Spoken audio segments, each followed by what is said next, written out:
Welcome to the Great Detectives of Old Time Radio. From Boise, Idaho, this is your host, Adam Graham. If you have a comment, email it to me, box13@greatdetectives.net. And become one of our friends on Facebook, facebook.com/Radio Detectives. Today's program is brought to you in part by the financial support of our listeners, and I want to thank our Patreon supporters, patreon.greatdetectives.net. And I want to welcome Greg as our latest Patreon at the rookie level of $2 or more per month. You can support the program on that ongoing basis for as little as $2 a month at patreon.greatdetectives.net. Also, one time by going to support.greatdetectives.net by sending a donation with the Zelle app to box13@greatdetectives.net, or by mail to Adam Graham, P.O. Box 15913, Boise, Idaho 83715. Well, now it's time for today's episode of Stand By for Crime, and this one is The Clueless Crime Spree.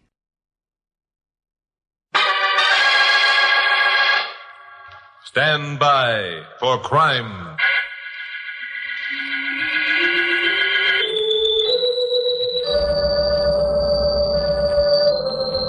Hi, Chuck Morgan again.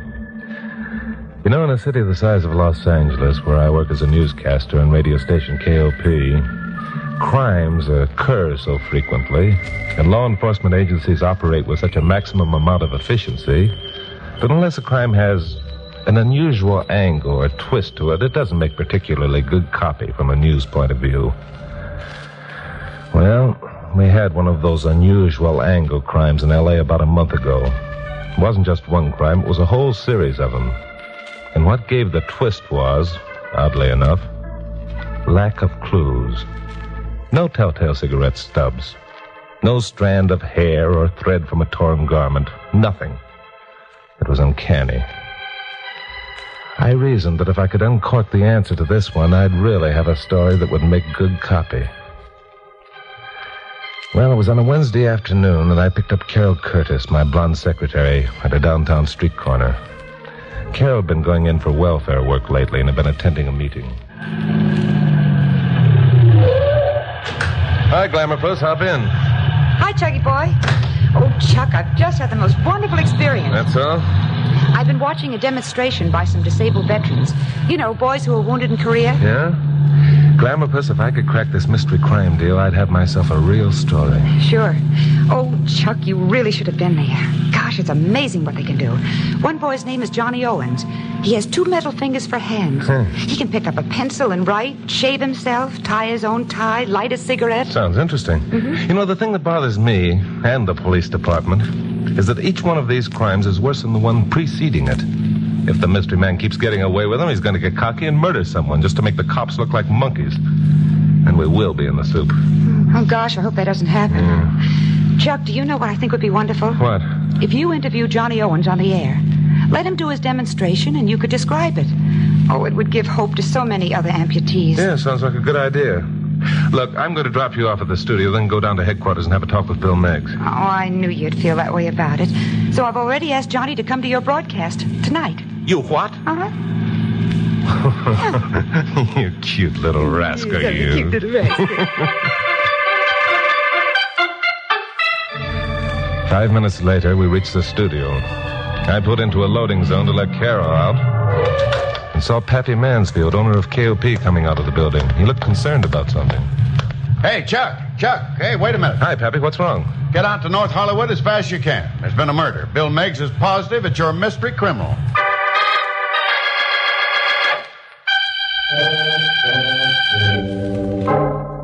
Well, it had happened. Murder. The address Pappy gave me was a 2-story house on Kling Street. When Carol and I... Of course, Glamourpuss insisted on coming along. When we got there, it was late in the afternoon. A couple of squad cars were parked out front. There was the usual crowd of curious people. The cop on guard at the front door waved us inside. We went up a flight of stairs and found Bill Meggs in a room at the end of the hall. Hello, Bill. Oh, hi, Chuck. Hello, Carol. Thought you two'd be along. Hi, dear. That finally happened, eh? Yep. This one's as bad as the others. Well, what makes you so sure it's the work of your mystery criminal? Same deal. No clues, nothing to go on. Driving me batty. Fingerprints? None. Look, Chuck, take it easy on your broadcast tonight, will you? Yeah, don't worry about that. Fill me in, huh? Who's the girl? When did it happen? Name's Alice Carter. She's a stenographer for a law firm over on Lancashire. Uh-huh. Last night she was out on a date with her boyfriend. Got home late. Must have surprised the guy who murdered her. Well, what makes you think that? All her jewelry's missing. She'd recently inherited quite a lot of the stuff. The way I figured it is this. Alice came in quietly so as not to wake the other people in the house. Sneaked upstairs in her stocking feet and noiselessly opened the door. That's the reason she surprised the thief snitching her jewels. And that's the reason he killed her. That makes sense. How about her boyfriend? We've checked him. He's clean. Well, how about the other people at the house here? Place is owned by an old couple named Fairmont. They take in roomers to help the budget. The 3 other girls besides Alice. None of them heard anything. None of them could think of a reason why anyone would want to murder Alice. Except that she had $10,000 worth of jewelry lying around. Carter. You know, Bill, I had an item on one of my broadcasts last week about an Alice Carter inheriting some family jewels. Quite a well-known family in San Francisco. That's right. Kid didn't have sense enough to stash them away in a safe deposit box. Want to see the body? Yeah, let's have a look. If you don't mind, I'll stay here. Okay, Glamorous. Well, there she is. Good-looking kid. When was the body discovered? Not till around noon. Mrs. Fairmont didn't come in to clean until then. I see. What are those marks on her throat? Could have been made by a pair of hands. Could have been a belt or a cord. Yeah. Anyway, she was strangled, which explains why she didn't get a chance to scream. You haven't uncovered anything that would give you a lead yet, Bill, huh? Well, nothing except the fact that whoever did this job must have been a fair to middling second-story man. Trouble is, second-story men aren't usually murderers. That's true. Come on over here. Stick your head out that window and look around. Yeah. See what I mean? Yeah. Walnut tree and the vine against the house. Still, the guy would have had to have been pretty good to make it. How about footprints in the ground down below? There aren't any. Well, it sounds like the work of our mystery man, all right. I suppose you've picked up all your suspects. The last 2 of them are down at headquarters now. I haven't much hope. Just a bunch of good, decent people like the murdered girl. I feel like a heel even questioning them. Well, a cop has to do a lot of things he doesn't like. So does a news reporter. Right now, I've got to go back and write a story about this for my 7 o'clock broadcast. Well, thanks for giving me the scoop on this, Bill, and don't worry about the way I'll handle it.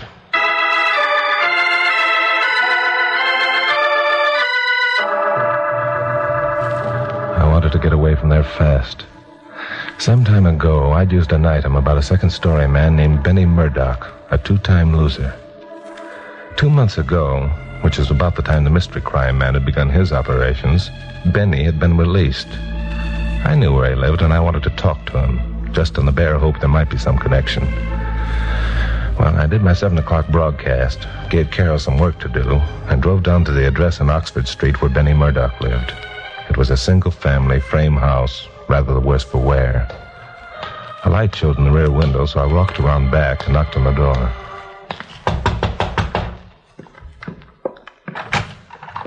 What do you want? I want to talk to Benny. Is he in? Who'll I say wants to see him? Chuck Morgan. Chuck.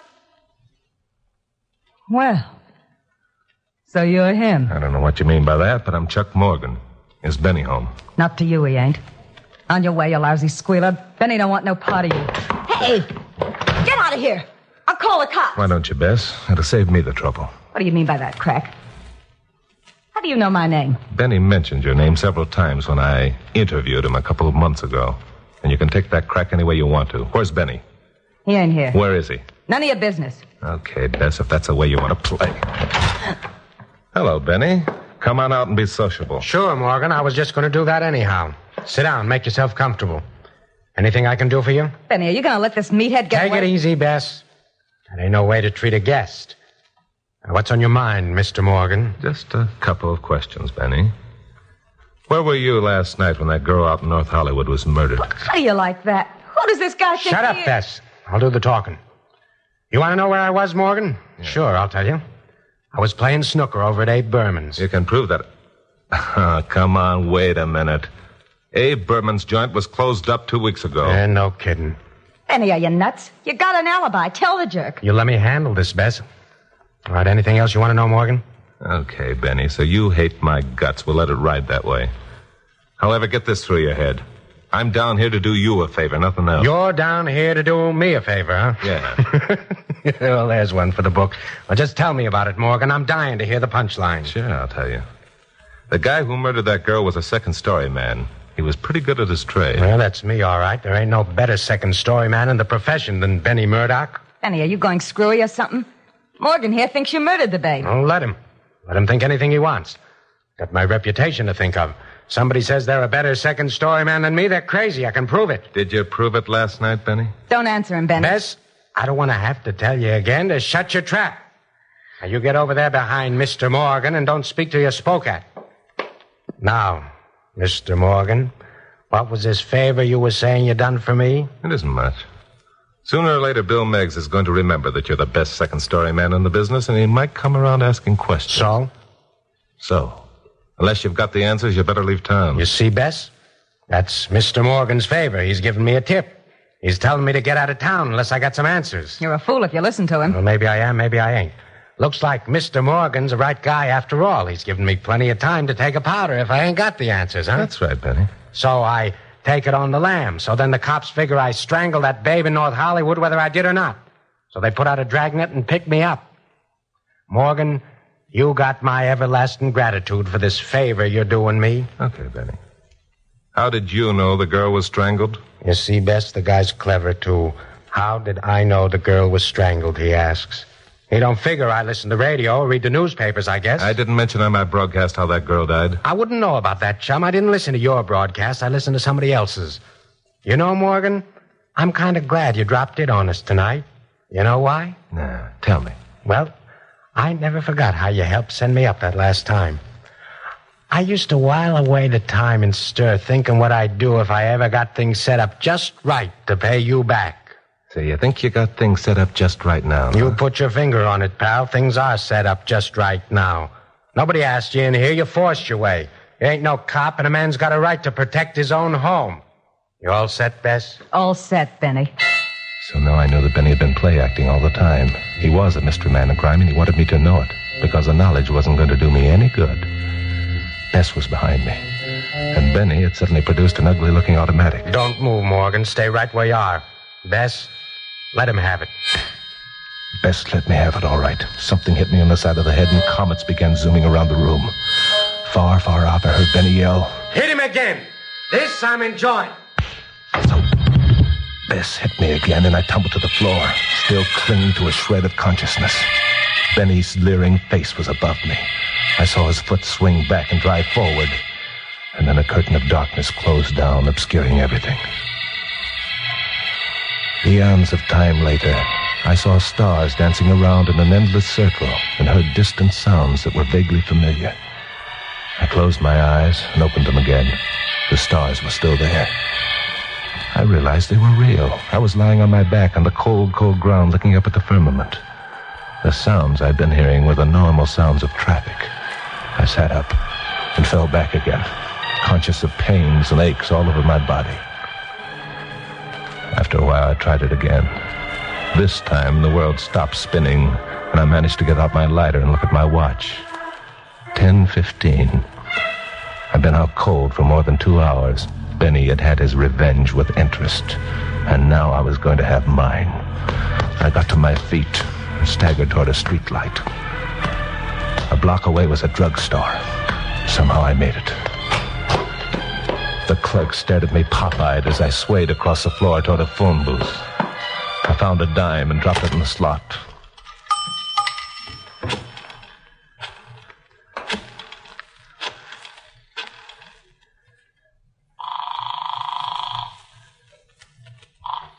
Police headquarters. This is Chuck Morgan. I want to speak to Bill Meggs. Just a minute. Meggs speaking. Bill, this is Chuck. I've got your boy. He's Benny Murdoch, the second-story man. He's practically confessed. Murdoch? Yeah. Chuck, you've missed the boat, but good. Murdoch was picked up last evening on a drunk charge and spent the night in a tank at Lincoln Heights.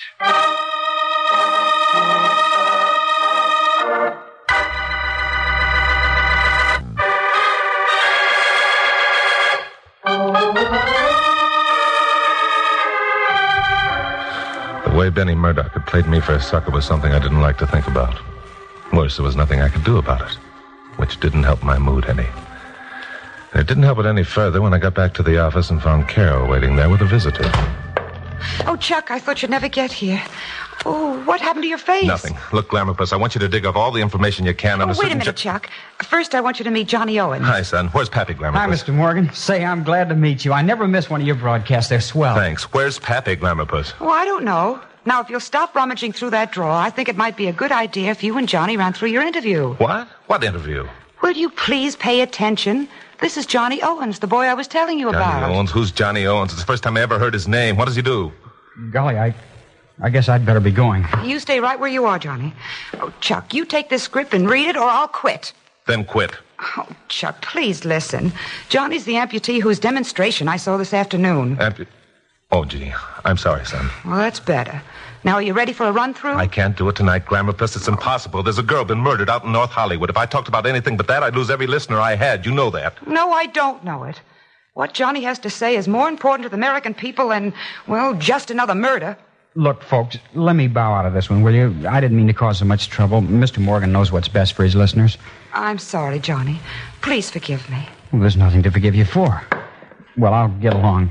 Nice meeting you, Mr. Morgan. I'm sorry, son, but some other time, huh? Yeah, sure. Chuck Morgan, I should think you'd be ashamed of yourself. Now, look, Glamourpuss, Don't speak to me. I despise you. And I'm quitting as of right now. Good night.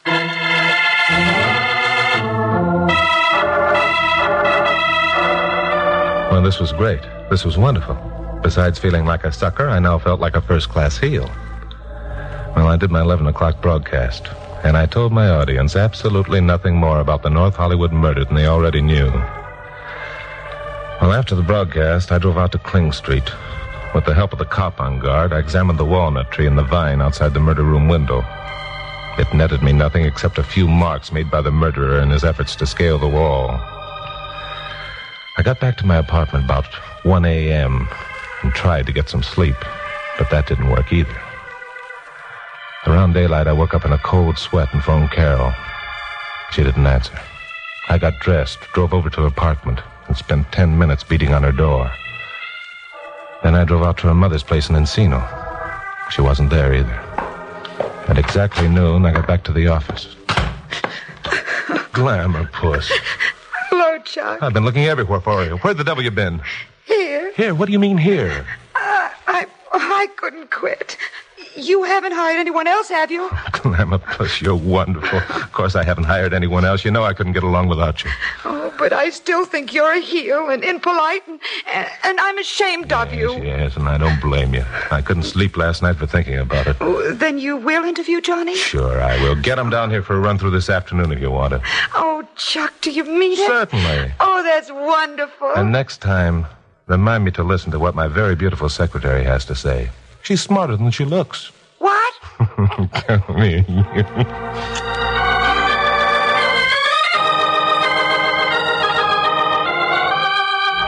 Well, at least I felt a little better.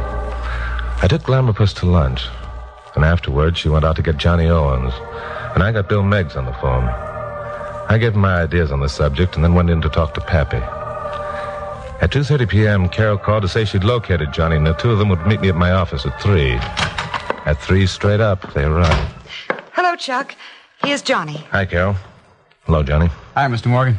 Pappy, what are you doing here? Chuck asked me to sit in, Carol. Gosh, it's mighty decent of you to do this, Mr. Morgan. Bill, for heaven's sakes, what is this? Did all you people come in for a free demonstration before we went on the air? It amounts to that, Glamourpuss. Johnny, this is Pappy Mansfield, owner of KOP. Hello, son. Nice meeting you, Mr. Mansfield. And Johnny, this is Bill Meggs. Hi, Mr. Meggs. Hi, Johnny. Johnny, Bill is from police headquarters. Oh, I see. Then you know. Yeah, I'm afraid we do. Chuck, What is it? What's wrong? You can't prove it. You can't prove a thing. I think we can, son. No, there weren't any clues. There were no fingerprints, nothing. No, there weren't any fingerprints. There wasn't even a smudge of a glove. That's why we began thinking of people without fingers. Oh, Chuck. Chuck, it can't be true. I didn't mean to kill her. I didn't. She just stood there staring at my hooks. And there was that awful look of horror on her face. She couldn't move or speak. She just kept staring at my hooks, and something snapped inside me. I just had to do it.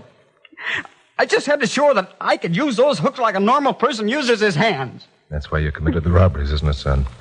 You wanted to show people you could do everything that anyone else could do. People always stared at me.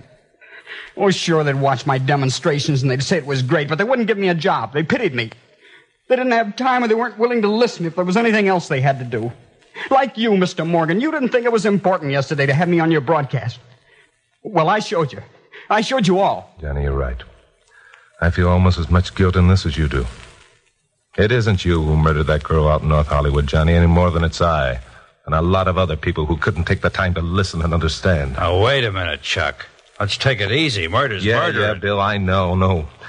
I wish I didn't know. Johnny will have to pay his debt to society. But society's got a debt to pay to guys like Johnny Owens, and I'm going to... Johnny, don't do it. Stand back, all of you. I don't want to have to demonstrate on you how a guy with hooks can handle a gun.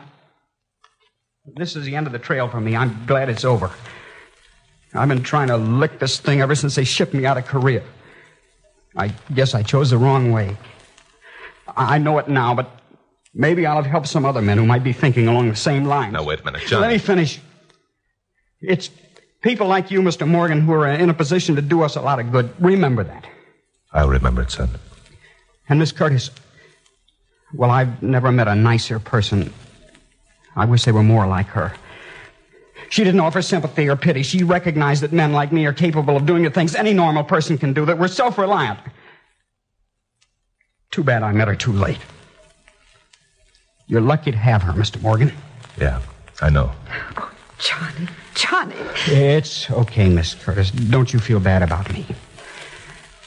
I'm doing what I know is right. So I'll let you all take it from here. So long, everyone. Pepe, stop him!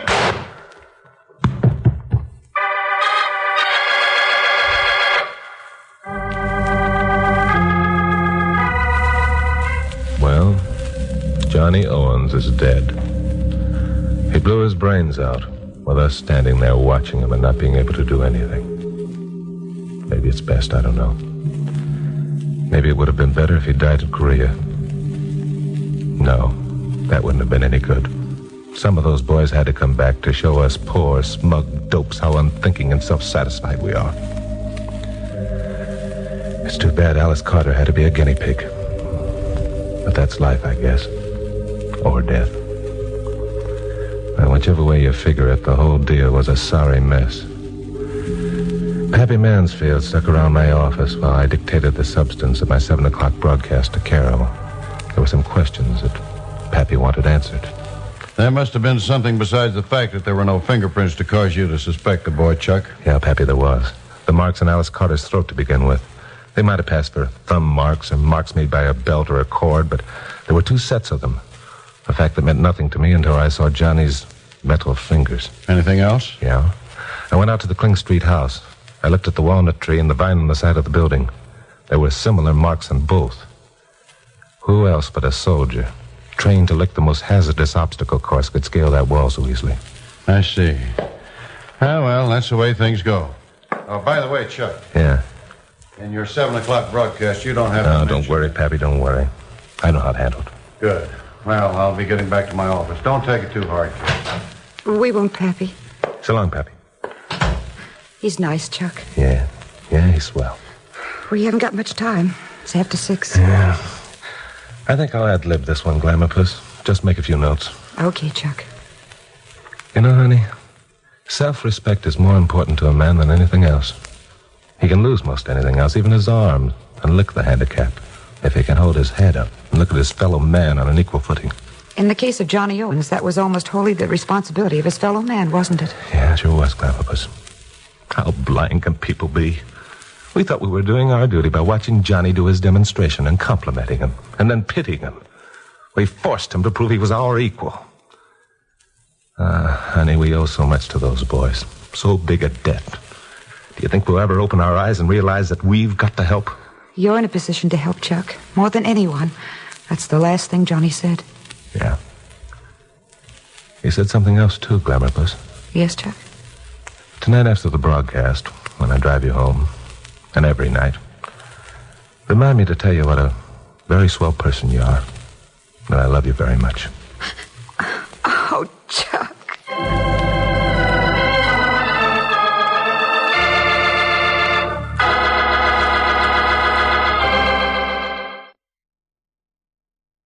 Welcome back. Well, this was an interesting episode. I think definitely the heart of the writers was in the right place.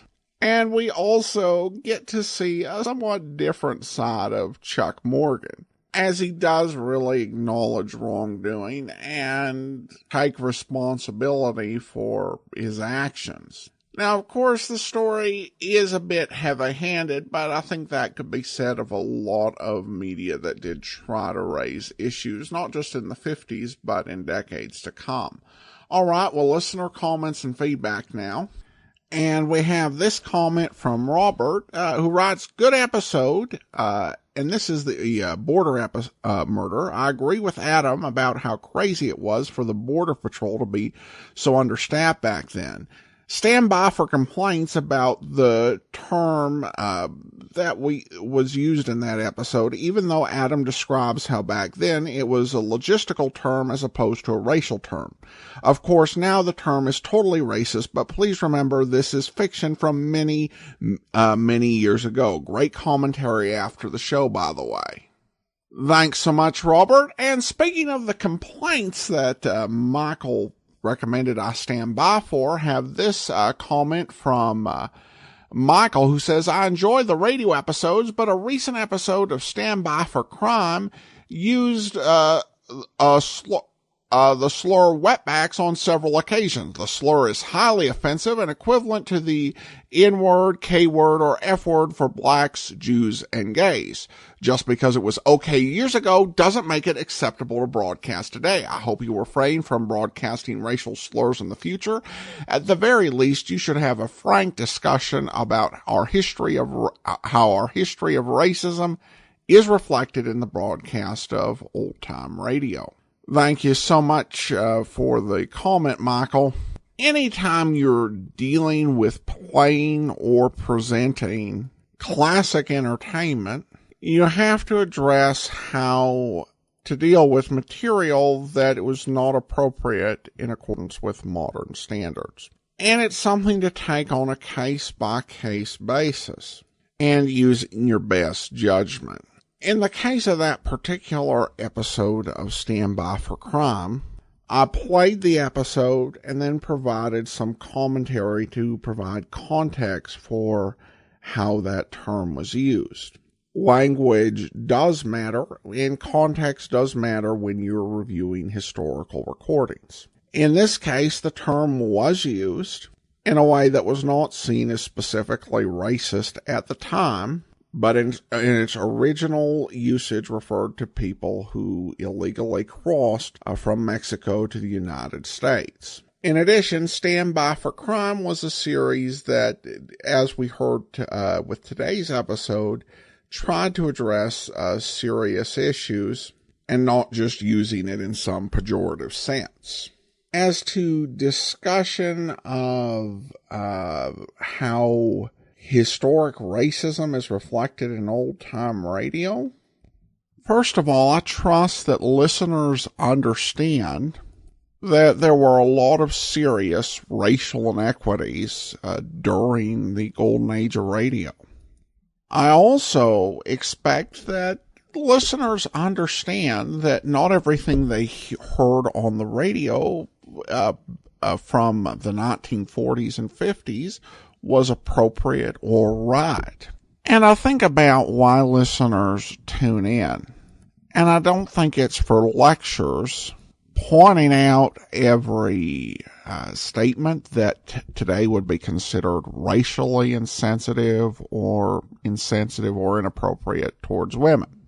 I mean, I suppose we could have it so that every time in the episode there, in any program, there was an inappropriate remark, we could just insert the sound of a whistle being blown, and I could come on and I could explain to the listeners what was wrong with that and call foul on the actor and the writer and spend, a good 5 minutes and then resume the story. But I don't think that's really what listeners want. People tell me they turn into the program for relaxation. They tune in to have a bit of escape as they're getting ready for a hard day at work, or it helps them go to sleep at night. And there's a reason that I guess people choose this podcast for going to sleep too, as opposed to an episode of whatever political debate show you can get on your iPod. That's not to say we haven't touched on some of these, serious issues of things that were going on. On the Old Time Radio Superman show, we played hundreds of episodes of programs dealing with issues of racial and religious intolerance that were just part of the Superman program. And I also very quite deliberately, as part of the war program, I sought out programs that were broadcast about and by black broadcasters of the era. Programs like Destination Freedom and New World A-Comin' and Jubilee, which I think serve to highlight the views and experiences of many black Americans who continued to encounter challenges and discrimination even while they were trying to help their country win a war. And my preference would be just to play these sort of things and let people hear them and make their own decisions about them rather than me telling them what to think. Because that's just not my job. That's not to say that a discussion about race and old-time radio is a bad idea. It's just a bad idea for this podcast. And I would hope that any sort of discussion would not only discuss some of the lowlights of racial stuff on old-time radio, but also those who really did seem to be making a good faith effort. And to me, that's been one of the more surprising things that I've found as I've listened to old-time radio. When you're listening to old-time radio, in many ways, you're a guest in another time period, and so you kind of expect that there's going to be some stuff that's going to be offensive to modern sensibilities. But I was surprised first that there was less of that than I thought, and in the whole genre of radio detectives, way less than in other genres such as comedy. But I also found a surprising number of efforts to address these sort of things. You have, in the late 40s and early 50s, public service announcements urging people not to judge others based on their race or religion. There are episodes of programs that address hostility towards people who are foreign born. You had series that were produced by and for black Americans. So I found some really interesting and surprising positives in the course of listening to old-time radio over the last, decade or so. So I hope that addressed your question. Thanks so much for writing in. That will actually do it for today. Join us back here tomorrow for Rocky Jordan. Next Tuesday, another episode of Stand By for Crime. And next Monday, our Listener's Choice Countdown begins. In the meantime, send your comments to box13@greatdetectives.net. From Boise, Idaho, this is your host, Adam Graham, signing off.